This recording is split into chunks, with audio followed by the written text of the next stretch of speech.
Welcome to this video, and in this video you're going to learn about OWASP A3 vulnerability, which is cross-site scripting. Alright, so I am going to demystify XSS like never before. So let's get started.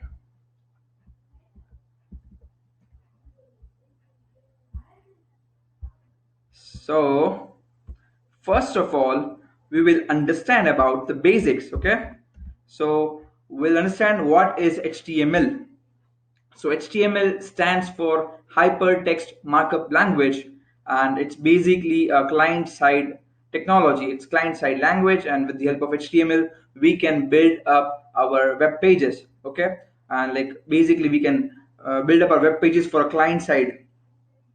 So we'll just look at the basic structure of HTML so that you guys can understand.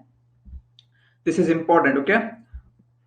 This is going to be a very lengthy topic, and we have around 30 slides to cover. So we have a lot of things to cover in this particular session. So keep up your motto. So HTML starts with this HTML tag. It's like our body. We have head over here, okay? Then we have body, and then we have toes. So similarly, HTML does have head, then it does have body, and finally HTML ends with and slash HTML tag. So all of the HTML tags starts like this, okay? And like here we have head, then inside head we have title. So this is title of the page. So if you can see over here, okay, this is called as the title of the page. So on this website, title is kept as dummies hyphen learning made easy. So this is title of the page. Then head, like now we are closing the head section.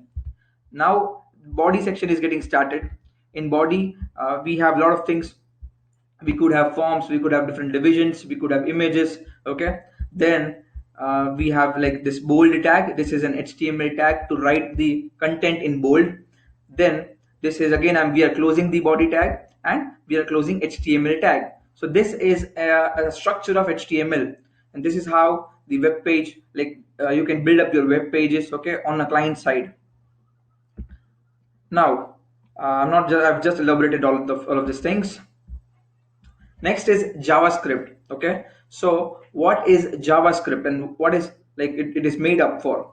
So JavaScript is an object oriented programming language, but it's not a class object oriented programming language. Okay, so Java is a class object programming language, but JavaScript is not class object oriented programming language. So JavaScript has nothing to do with Java. It's completely different from Java. And JavaScript programs are run by interpreter built into the user's browser. So we use JavaScript for certain type of validations and for certain type of scripts that we want to execute. If we want to read the DOM elements, we use JavaScript and a lot of other purposes. So this is a basic JavaScript over here. Inside body, we have this JavaScript. So it starts with this script tag, and inside we can define the type. The type is equals to text JavaScript document.write. So this is basically an object. Okay. Now, when I say JavaScript is an object-oriented programming language, it's basically for document object. Okay. So document.write is a document object. It's basically a part of DOM, and that's why JavaScript can handle those elements and the objects. So now with the help of document.write, we are typing, we are printing hello world, and then we are closing this script tag. So that's how script works.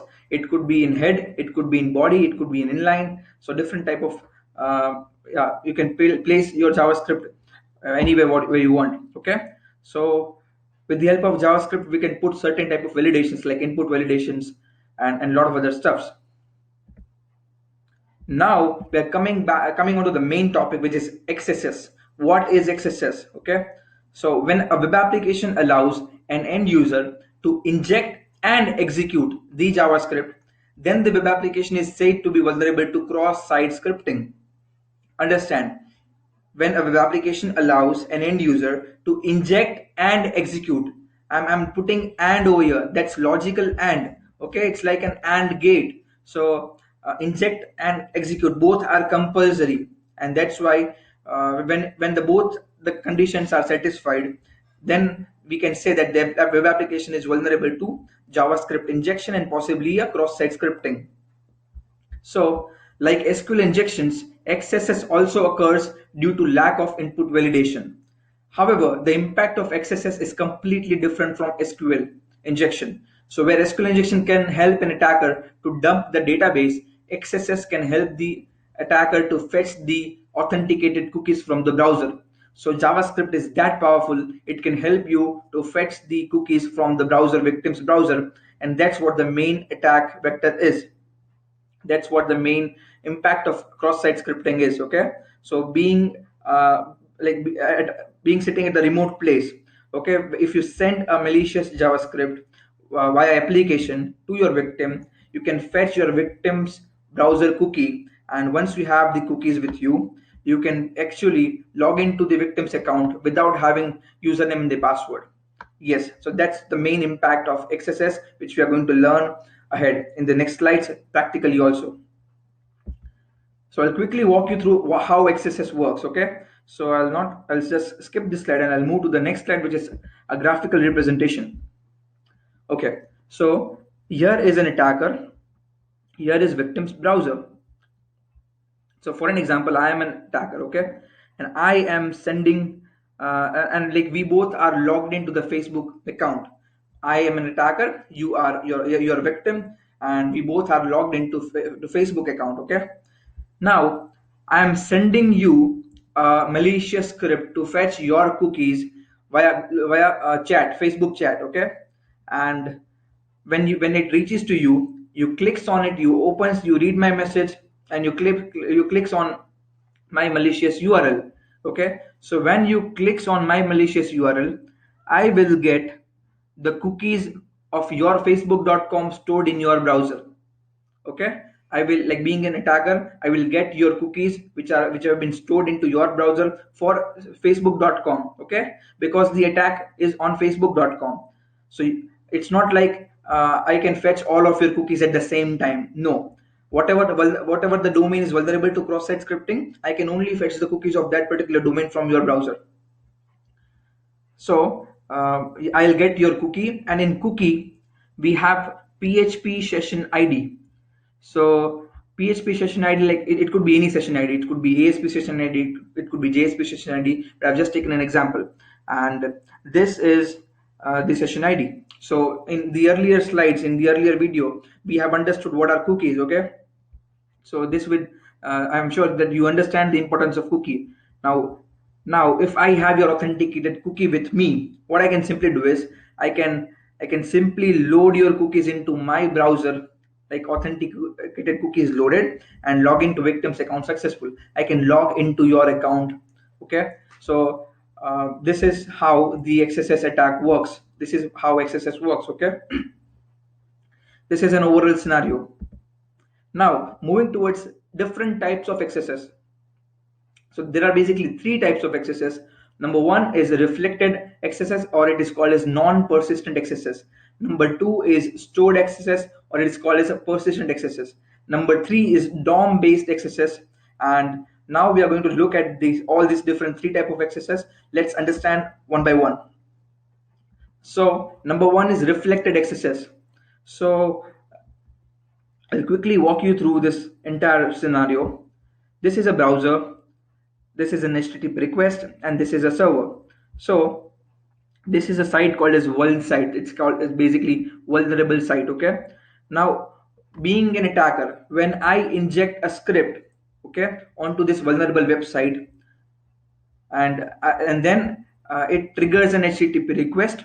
So along with this HTTP request looks like this. Okay, we have some post or get method over here, then some particular page over here, then host, like on from what host the request is getting originated, and cookie, and we send the parameters. Okay, so this is how the request looks like, HTTP request looks like. So on injecting a cross sites, like on injecting JavaScript over here, an HTTP request would be triggered to a particular server. Okay, so this is how an HTTP request looks like, and I have my script injected over here. The same script which I have injected over here is actually looks like this. in the HTTP request. So now this request goes to server. Now server sends back this particular request in the HTTP response. Okay, so if you can see over here, there is an HTTP response over here coming from the server. This is again worldsite.com, and response looks like this: 200 OK. 200 means OK page, like normal page. Server nginx cookie, again we are getting cookie, and in HTML the script will be injected. Whatever script we have injected in the HTTP request is coming back from the server. Why it's coming back from the server? Because the same script or the same particular thing, okay, needs to be echoed or printed on a particular web page due to a functionality. For example, if I'll just give you an example on dummies.com, okay, just after this slide. So it's coming back in response, and finally it gets executed on the browser. Okay, so this is the browser. Again, it's coming back to the browser, and as it's injected into the HTML, browser understands HTML, and browser will execute the script, and it will give us an alert. So understand, XSS is a client-side vulnerability. It's not a server-side vulnerability. Okay, XSS is a client-side vulnerability, and that's why the JavaScript will be injected and executed on the browser itself. But this is basically a life cycle of reflected XSS. Okay, I'm sure you have understood this much. Next, we will quickly look into this dummies.com. Okay, this is dummies.com, and I'm simply injecting a script over here. So script, okay, simply injecting script over here, script alert XSS, and enter. I'm pressing search button. So this is basically submitting a form, and as you can see over here, I have got my script injected and executed both. Okay, and it's coming back from the server. And how can I just validate that it is coming back? I'm going to page source, and I'm going to find out alert XSS, and here it is. Okay, so over here my script is getting injected into the HTML component in response, and that's why it is getting reflected and executed. Okay, now I told you that why it should come from a server. Okay, so let me quickly make you understand. I'm again going back to dummies.com. I'm typing for Smith Shah, and I'm clicking on search button. Okay, now can you see this? Can you just see this? Plus, there are no results for Smith Shah available.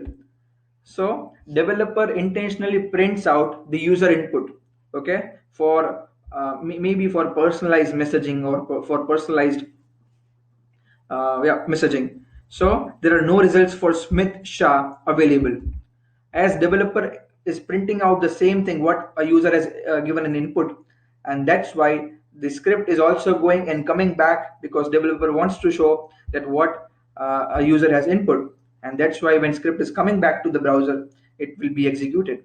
Okay, so same thing will happen when we will inject the script. Let me go back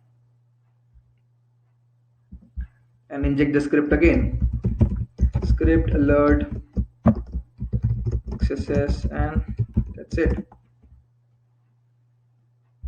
Okay, so search, as you can see, search results for, and then the script. Now script cannot be printed over here, because script is kind of a functional thing which browser understands, and that's why browser will not simply print the script, browser will execute it. Okay, and that's why it's getting executed. So it's going to the server and coming back from the server without any sanitization, without any encoding, and that's why this is vulnerable to reflected XSS. I hope you have got this much.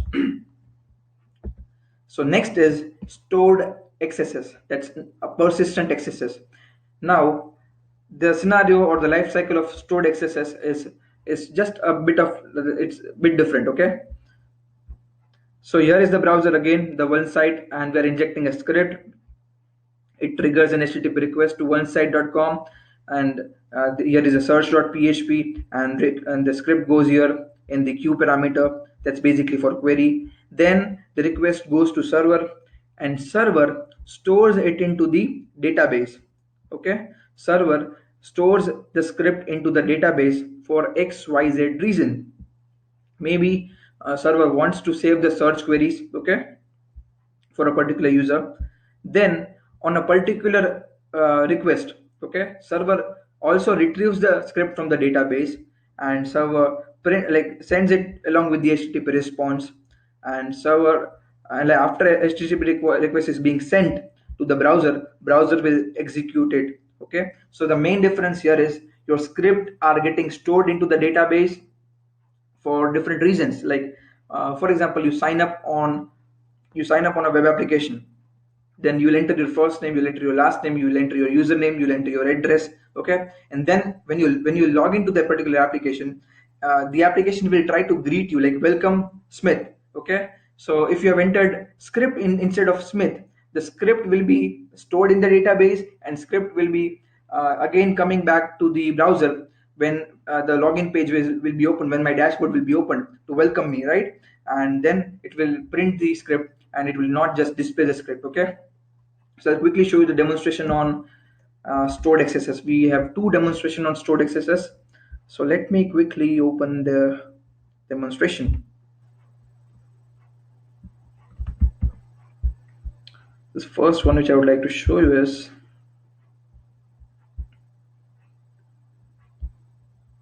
okay, one demonstration for stored XSS and another demonstration for this DOM XSS. Okay, so I'll quickly go here.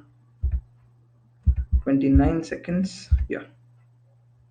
So here, this is getresponse.com web application which I was testing back in 2014, and I injected a script over here. As you can see, in place of name, it's like basically I'm adding some context, okay, to whom I want to send the campaign. So from email address, I'm sending all the details over here. I'm pressing add button, and on pressing add button, okay, so email is not accepting this because email does have some validation, maybe due to a regular expression or JavaScript. So the particular pattern is getting matched, and that's why we are not injecting script anymore in the email. Now you can see the name, the script that we injected in name parameter, it worked, and we have got an XSS. So I'm also adding document.domain, like document.cookie over here. Okay, just to print out the cookies. Document.cookie over here, just to print out the cookies. And again, the same email address.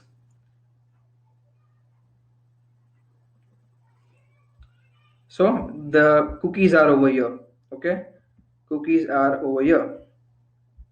Now I'm doing the same thing. I'm showing the same thing. I'm logging into a different browser in the same account.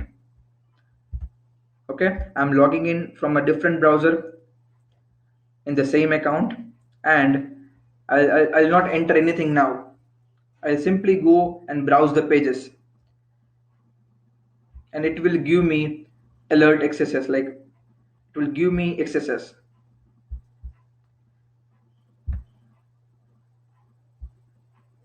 So I've cleared all the cache and cookies, so the script should not come from my client side. And if the XSS issue is stored, it must execute on opening account details. Okay, so I'm going to account details, and as you can see, here is an alert of XSS. Okay, so the scripts are getting stored for a purpose, and then when we are again visiting the same web page, it gets triggered. So this is basically stored XSS. The next thing is DOM XSS, DOM based XSS. Okay, now this is completely different. Understand, here is the browser. On injecting a script to the browser, it will directly get executed on the browser itself. Okay, so I have a web application open into my browser. Okay, and I'm injecting a script into it, and without going to the server, it will directly get executed onto my browser. So the life cycle of the DOM based XSS is quite direct. It's not reaching to the server. before reaching to the server, it directly gets executed on the browser itself. So this is DOM XSS. What is DOM? It's document object model.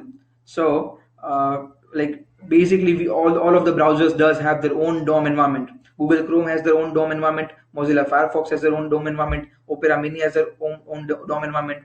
And due to this DOM environment, uh, like as all of these browser does have the different DOM environments, okay, the look and feel of web application differs a bit, okay. Maybe some of the margins are more in Chrome, some margins are less in Opera. So this is due to a different DOM. And DOM is basically the main responsible interpreter who understands your HTML, CSS, and JavaScript. And that's why this is DOM based XSS. Like when you when you inject a script, it directly gets triggered into the DOM itself, okay, and DOM prints out whatever you have injected. So that's DOM XSS. Now the entire life cycle which is on the right hand side, okay, the entire life cycle which is on right hand side is optional, okay. So even after DOM XSS, even the script is getting executed directly on the browser, it may go to the server, okay, it may go to the server, and it may again come back, and it could result in stored XSS also. But initially when you are injecting a script, it will be printed out, and that's what DOM XSS is. So let me quickly show you an example of DOM XSS. I'll open a video with the PLC player,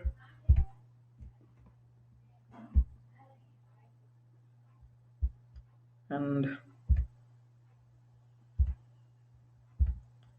okay, yes, just yeah. So oops, what I have done over here is I have my burp suit enabled, so my interception is enabled, okay. So as you know, like when interception is enabled, we cannot send the request to the server because it is still it is still on a hold in the burp suit, okay. So I have enabled my interception in my burp suit, and I'm just typing out something over here on this website. This is car2db.com. Look at this.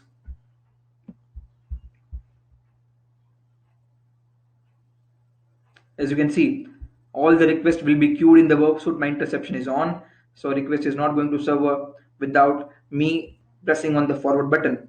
So I am injecting a script over here, and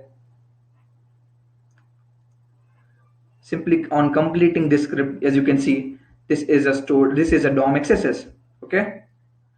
See, the request is still in the burp suit, is that it has not reached to the server, but still the execution has been completed, okay.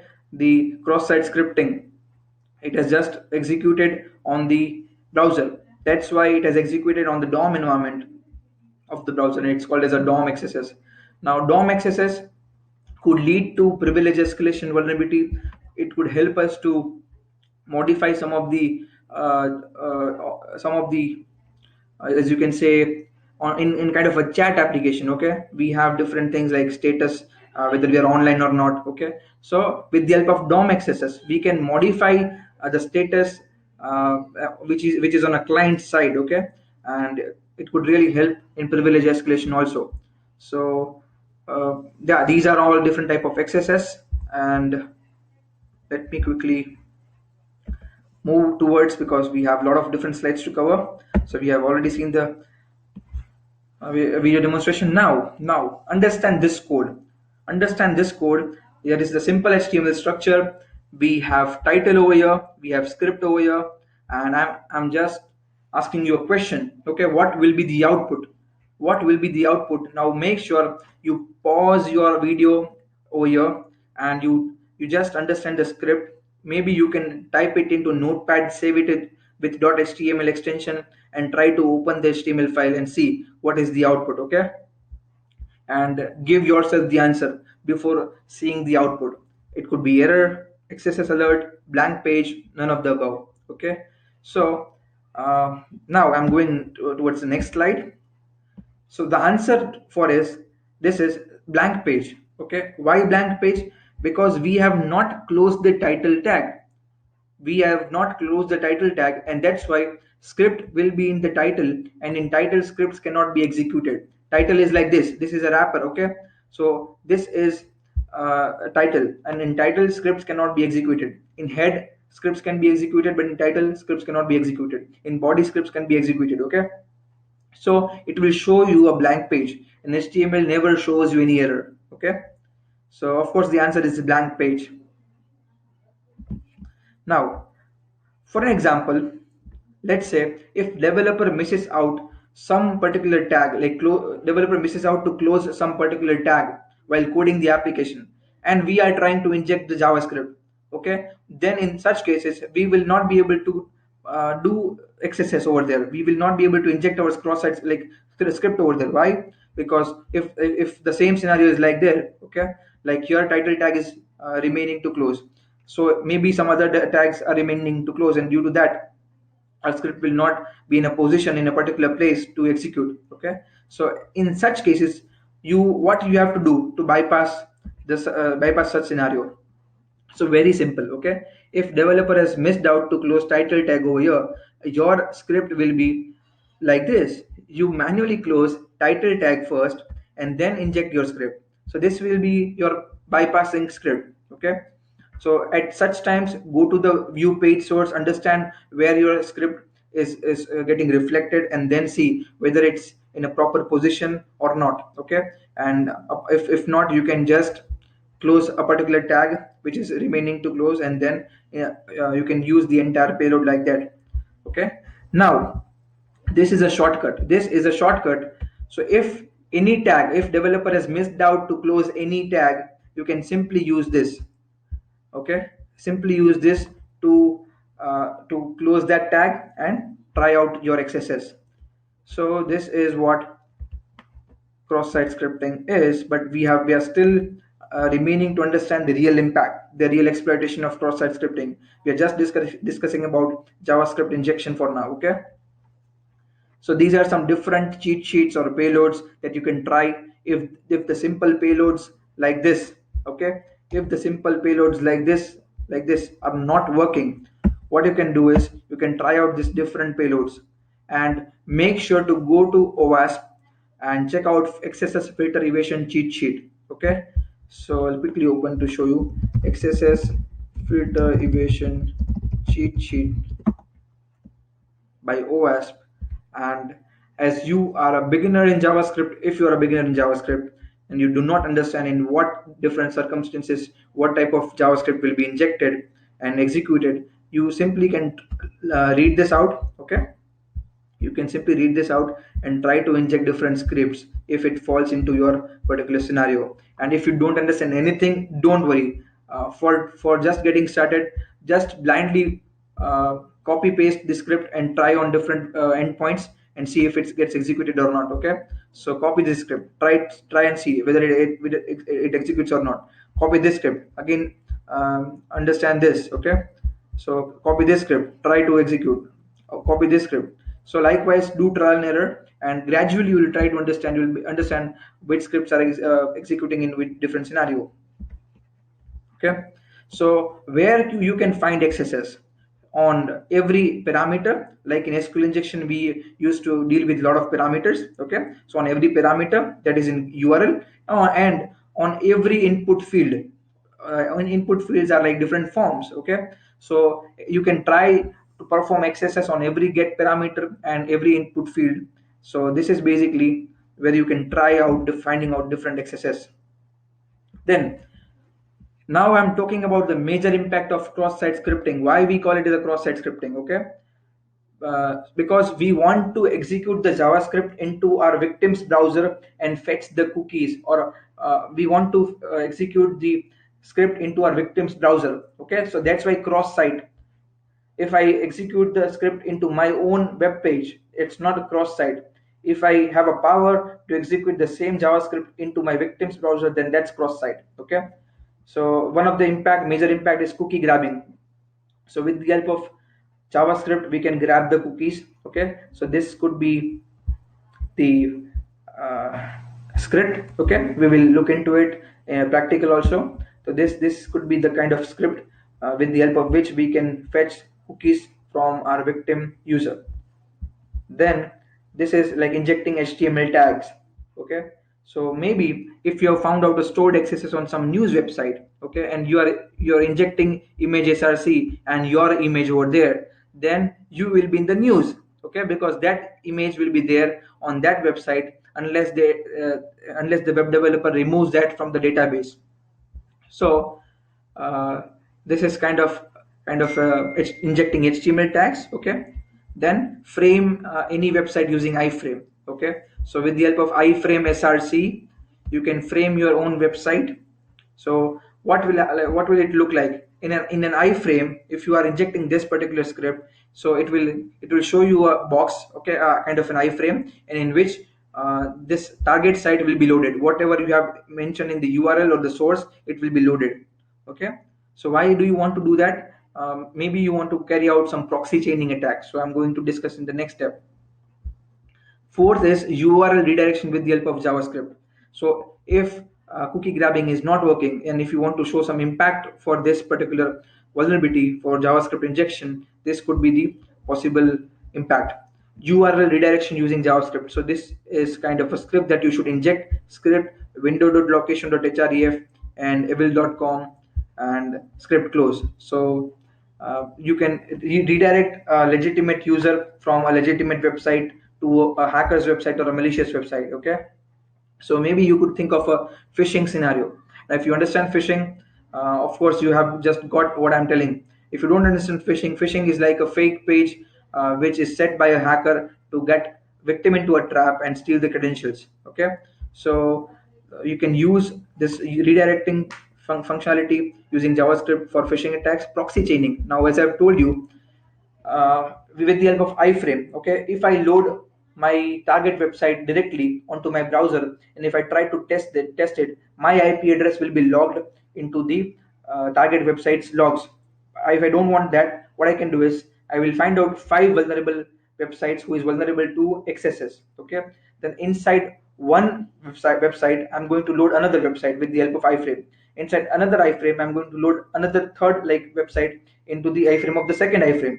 So likewise, if in under 5 iframes, I will finally open my target website. Okay, I can set width and height of my target website of the iframe. So finally, after 5 iframes, I am going to open my target website. I'm going to test it out with all the heavy attacks, and my IP address will not be logged into that particular server because I'm using a particular iframe to open that. So the IP address of the fourth iframe will be logged into the server's IP address of my target website. So that's proxy chaining. Now, exploiting cross-site scripting. Okay, we will understand the real impact in the real scenario, how to exploit cross-site scripting. So for a get-based XSS, so the XSS which is on a URL, okay, on some parameter, you can simply exploit that by sharing the URL with your victim, with maybe with a cookie grabbing script. For exploiting post-based XSS, you have to chain it with CSRF. Okay, so you are going to definitely going to learn about CSRF vulnerability in the next videos, coming videos. So when you want to exploit post-based XSS, then you have to chain it with CSRF vulnerability. Okay, so as you know, you will be knowing that CSRF is kind of a form that we create, and you have to give a pre-filled value on a particular parameter which is vulnerable to cross-site scripting, and you can place your script over there. Okay, so I hope this explains the concept well. Now we are moving towards the live exploitation scenario. So we have a web application called as wrapper.com open over here. Okay, so I am just refreshing it to make sure that I'm not logged out.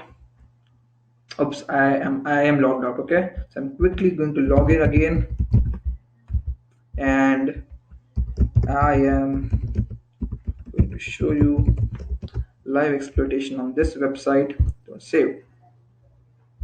Let me close this. Okay, so I know this web application is vulnerable to cross-site scripting. Okay, so what I'm going to do first, I'm, I'm quickly going to open wrapper. Okay, without that. I'm simply opening my inspect element. Under console, I'm going to write a script. Okay, in console you can write the scripts without the need of having uh, a JavaScript injection vulnerability. Okay, so in console you can type down any script. So what I am doing is I'm simply pressing document dot cookie. Okay, I have simply typed down a script called as, like, it's basically a JavaScript document.cookie, and with the help of this, I am fetching the cookies for this particular web application which is stored in my browser. So the main important cookie, as you know, understand, is PHP session ID. So PHP session ID is the main thing. Okay, so whenever you have found out any cross-site scripting vulnerability, make sure in cookies you are getting this. Make sure in cookies you are getting this, because if HTTP only is set, if HTTP only is set on this session ID, okay, on this authenticated cookie, then you will not retrieve this PHP session ID. Okay, so this is one of the major thing that you have to understand, that if you write document.cookie and if the session ID is coming, then HTTP only is not set on this session ID cookie. Okay, so yes, this is what the main thing. It's basically understanding about likelihood of the exploit, because without this we cannot do cookie grabbing. Like, there is no sense of doing cookie grabbing. We can do cookie grabbing, but there is no sense of cookie grabbing if we are not getting this particular session ID, because the entire web application works on this. If I want to take over the account, I need the session ID. Okay, so I hope you have just understood this much. Now I'm quickly logging out and I'm showing you where is the cross-site scripting vulnerability on this particular application. So I'm going to forgot password, and in forgot password I am typing down smith at esecurify.com, and I'm pressing send recovery code. I'm pressing send recovery code, and here it is. It's saying me smith at esecurify.com not found. Okay, so basically this is an email enumeration vulnerability also. Okay, it falls under broken authentication and session management, and this is an email enumeration vulnerability also. Why? Because it pulls out the details and says it to us whether the email address is there in the database or not. So if I have a huge list of emails, and if I try out different emails onto this particular application, I'll get a list of different emails which does have an account on this particular web application. So that's email enumeration, but we are not going to discuss that anymore over here because we are learning about XSS. So as you have just understood, smith at asecurify.com is getting printed over here. So it's again like the same thing, the search scenario which we looked into dummies.com. Whatever a user is typing in input, it's getting printed over here, and that's why I can just think of a possibility of a cross-site scripting over here. Okay, so of course it is vulnerable to cross-site scripting. I'm going to try again, and over here I'm going to type script over here. Okay, so let me type down script, and I'm pressing a send recovery code. Okay, so it says that please enter an email address. So it is basically a JavaScript validation. Okay, and without entering a valid pattern of email address, we will not be able to bypass this. So if we are not able to enter a script over here, I have a way to bypass it. Okay, so that's with the help of burp suit. So do one thing, you can simply type down anything over here which matches the email pattern, and then press a send recovery code and send the request to burp suite. So I'll quickly open up burp. I'll quickly connect it with my burp, and this is basically a Foxy proxy add-on. Okay, and it gives you a flexibility to change your settings, proxy settings on the fly. So I'm going to press send recovery code, but before that let me quickly go here and let me open up, yeah, and let me do intercept on. And once I have this on, I'm going to quickly do send recovery code so that I can get I can get this over here. I'll simply send it to, okay. I'm just going to, oops, yes, script alert XSS script tag close. I'm simply sending it to, forwarding it to the, yeah, and okay, not found, not a problem. Maybe uh, it works, okay, but maybe the string are not working. So I'll quickly go try again.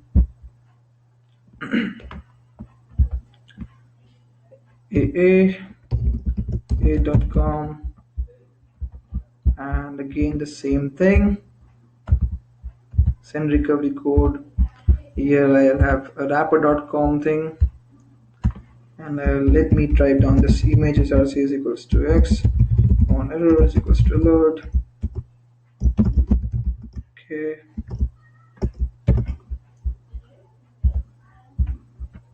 and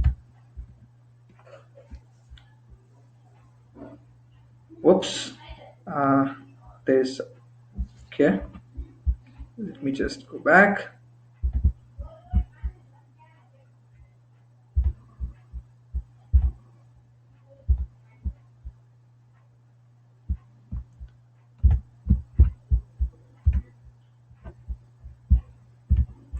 I'm making intercept off again.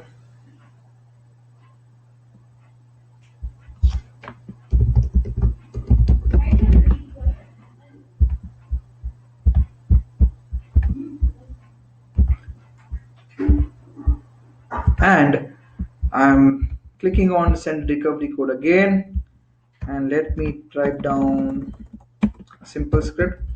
Image src is equals to x on error is equals to alert 1, and this should be working. Yeah, okay. So actually the double quotes in the script was getting blocked. We can easily bypass that also. So this is working, okay.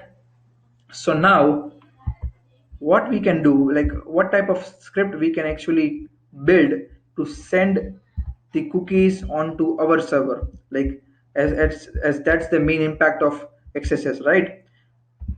We have to fetch the cookies of, we have to fetch the cookies of our victim, and how actually we can build the script.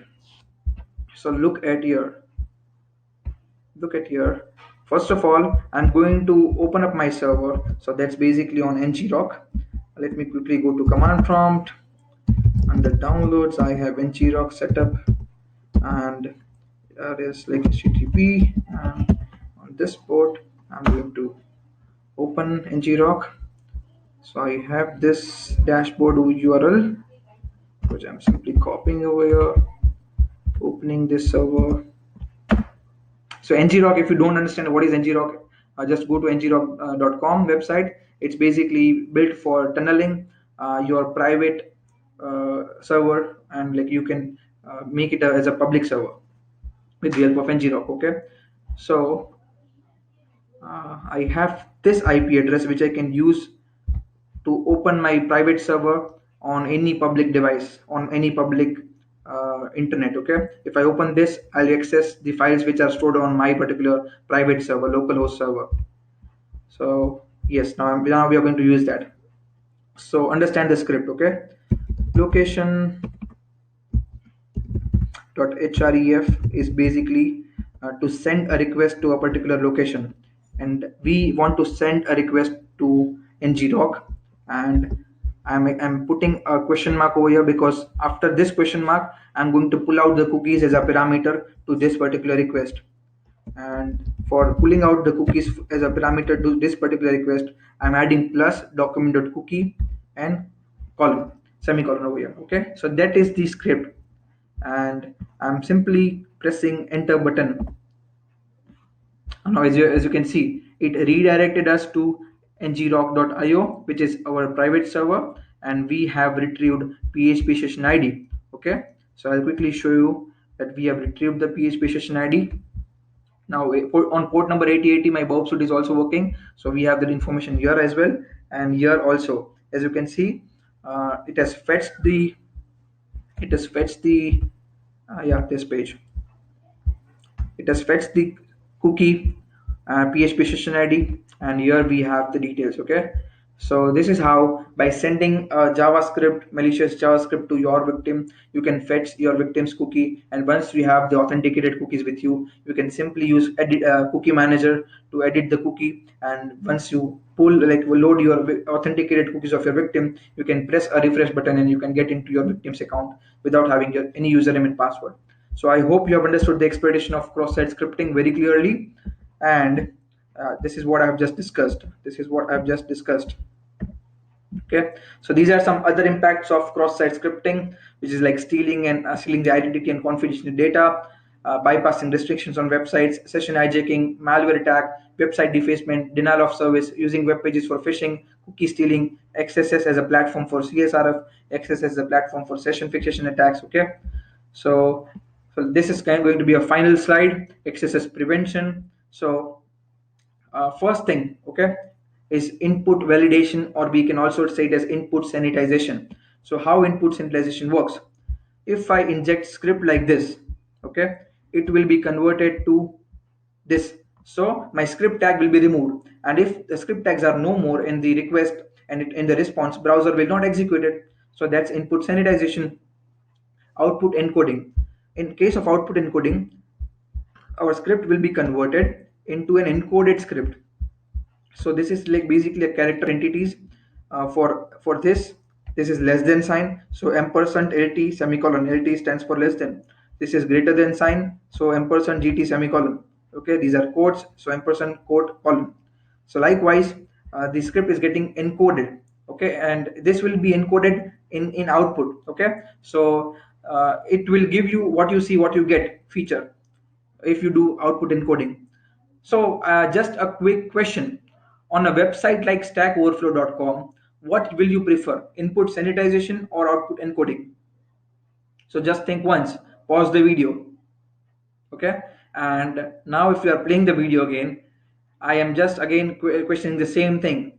What if you what kind of prevention methodology will apply in a website like Stack Overflow, input sanitization or output encoding? Okay, so you should apply output encoding. Okay, why not input sanitization? Because the nature of stackoverflow.com, okay, is to share the different code. Because if I'm a member of stackoverflow.com and I want to share my problem code to the community so that people can help me with my code, what's wrong with my code, right? So if you are going to remove the tags or remove the change the code will not remain the code. Okay, I mean, the problem will not remain the problem, and people would not able to understand like what's the exact problem. So on a website like stackoverflow.com, you have to use output encoding. Okay, so likewise, it depends on different type of features whether to use input sanitization or output encoding. Next is XSS protection header. So this is a request header which you have to send along with the request, and it will automatically detect whether if this is set, okay, one mode is equals to block, it will prevent reflected access. Understand, it will only prevent reflected accesses, it will not prevent stored accesses. So this is a header which you have to place. Setting content security policy to whitelist the external domains from where the excel scripts can be fetched. Okay, so this is again an important thing. And set http only and secure flag to nullify the cookie grabbing impact and mitm respectively. So I'm sure that you guys have understood about the cookies, http only and secure. So make sure you set it properly so that even though web application is vulnerable to cross-site scripting, the attacker is not able to fetch the cookie. Okay, so I hope this is all with this video and you have understood a lot of things about XSS. And thanks for watching this video. See you in the next video.